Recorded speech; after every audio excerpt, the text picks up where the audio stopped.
You are tired, and not just from having had a small baby, you've had a busy 9 months, you know, where you've been growing the baby, and it takes its toll. It does catch up on you after a while, and, you know, I think you just take a deep breath and admit that it's okay to have a cry and carry on with it. When you first have a child, you just fall in love with them. Like, it's just amazing. But then comes with all of that love is the risk of something happening to them. And you just feel very vulnerable in that, in terms of, I've just fallen in love with this little thing. They're so vulnerable, they're so precious. What if something goes wrong?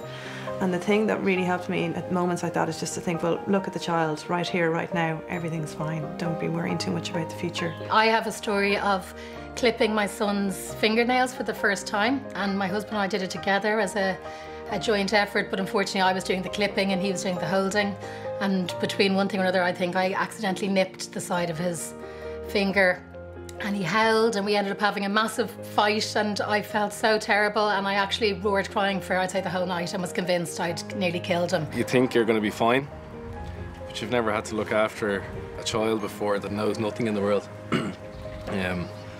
That's kind of, I don't know, you'll never get prepared for it. Never get prepared for dirty nappies, for crying non-stop, for making sure that this little guy or girl that you've just brought into the world they're just depending on you.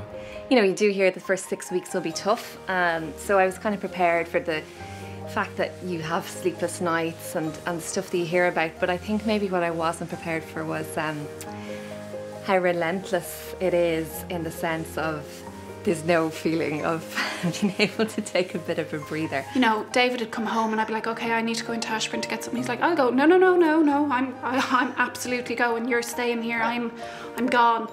And just sometimes you just go out just to be in the car on your own. And watch out maybe for the baby blues. Sometimes they don't happen, or sometimes they can happen really late, you know, and you just one day kind of think, how am I going to do this, or can we afford it, or stuff like that. But actually, there's ways around everything. People talk about postnatal depression. That was I never felt like I'm depressed, but I think it was just, they are difficult days where he's screaming and you feel like screaming too.